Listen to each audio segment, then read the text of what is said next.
there are times wherein I easily get distracted. Sometimes it's hard for me to focus on what's happening in the present moment. And, Father Joshua and Father Brenton, they live with me. And sometimes I'm afraid that they think that I have ADHD, right?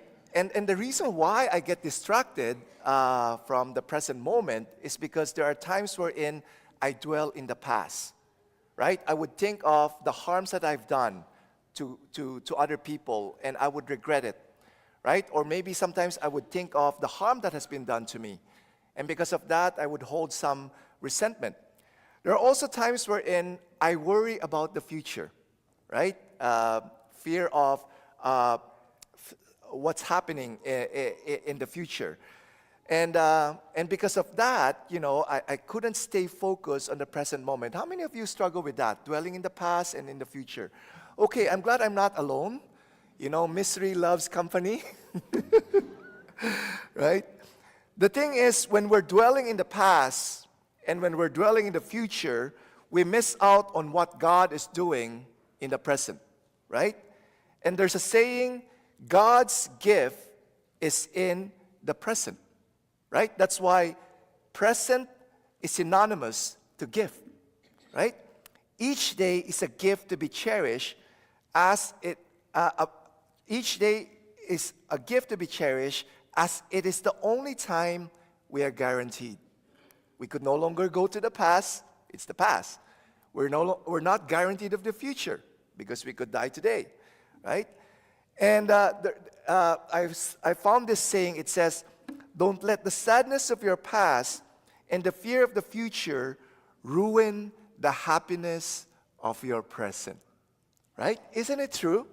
Right? When we dwell in the past and the future, it robs us of the happiness of the present time. Okay? And but the thing is, sometimes when a dreadful thing will happen in our life, we worry. Right? But worrying about the future is a waste of time when Christ is with you. Right? I'll repeat that again. Worrying about the future is a waste of time when Christ is with you. In our gospel today, it talks about what we will experience in the future. And some of that we're already experiencing today. Right? It says there in our gospel, when you hear of wars and uprisings, do not be frightened. These things must happen first, but the end will not come right away. Right? So Jesus is saying that before my second coming and before the end of the world, right, these things will happen. Okay? He said to them, nations will rise against nations and kingdom against kingdom. There will be great earthquakes, famines, and pestilences in various places, and fearful events, and great signs from heaven. And he also talked about a persecution that the Christian we will experience. And we're seeing that right now, right? And it's just going to escalate even more in the future. And we're thinking, is the end near? Right? And it's so easy for us to live in fear. Okay? Mohammad Ali, who's the greatest boxer of all time, sorry to the Filipinos, I know for you it's Manny Pacquiao. I'll put Manny Pacquiao as number 2, okay?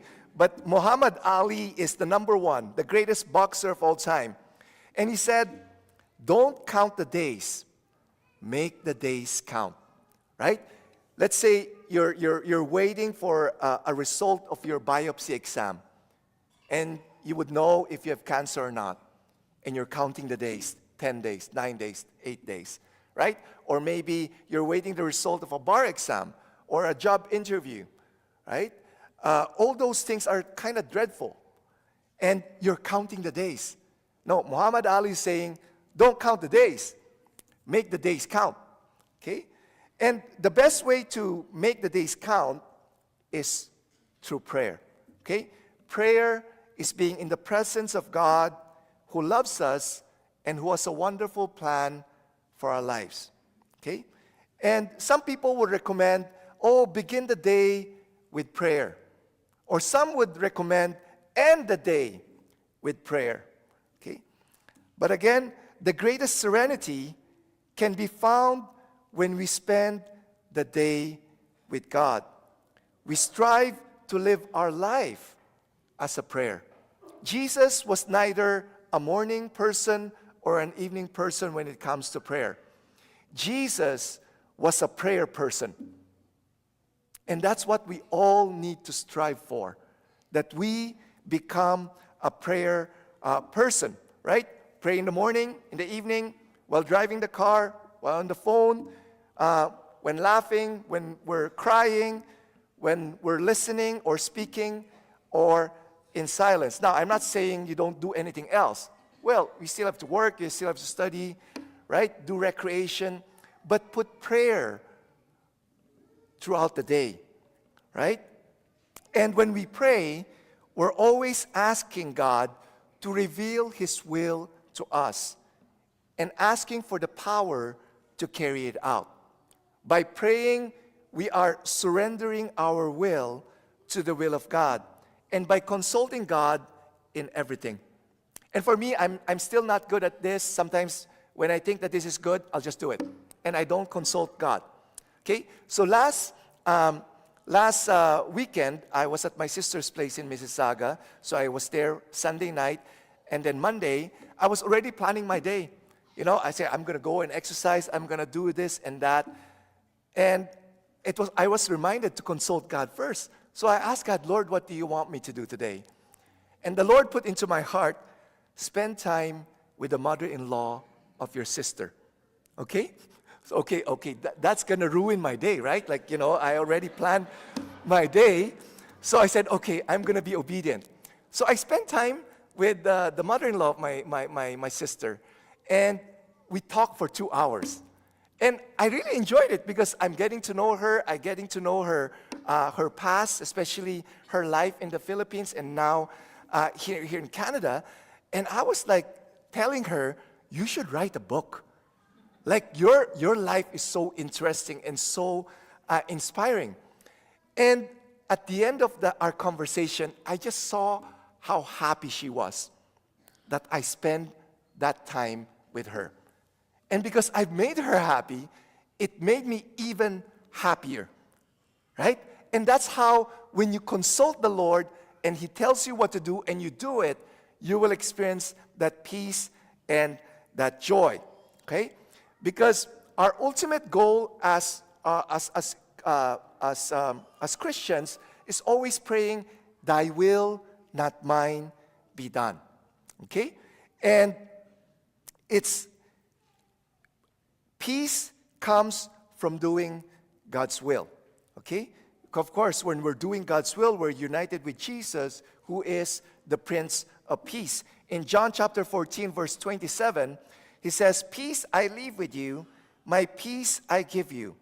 I do not give you as the world gives. Do not let your hearts be troubled, and do not be afraid, right? That's what will happen.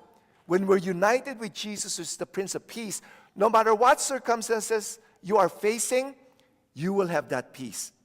Okay? And that's why it's so important for us to unite our will to the will of God. Okay? That's why I really also encourage you to do the examen prayer taught by St. Ignatius of Loyola. Okay? And in the examen, it doesn't take long, 5 minutes maybe. Before you go to bed, 5 minutes. First, you recall, put yourselves in the presence of God. Second, give thanks to God for the day's gifts, right? The day's blessings, your successes, all those things. Give thanks to God. The third, review your day from start to finish and search where was God at those moments, okay? And then, fourth is express sorrow for sins if you have deviated from His will. If you've done your will instead of doing God's will, ask for forgiveness. And then lastly is ask for God's grace to be able to unite your will to the will of God for the next day, right? So it's simple, 5 minutes before you go to bed, right? So that you would align yourself. If you're examining yourself daily, it will be easier for you to align yourself to the will of God instead of like not examining yourself for several years, right? That you could be misaligned so much, okay? Now, as I've said, we have no control of the future. All we have to do is prepare ourselves in the present moment. Don't count the days, make the days count, okay? And we do that by being a prayer person, seeking to know God's will and the power to carry it out. When we do that, we experience peace when we are united with Jesus. Can we all say this all together? Worrying about the future is a waste of time when Christ is with you.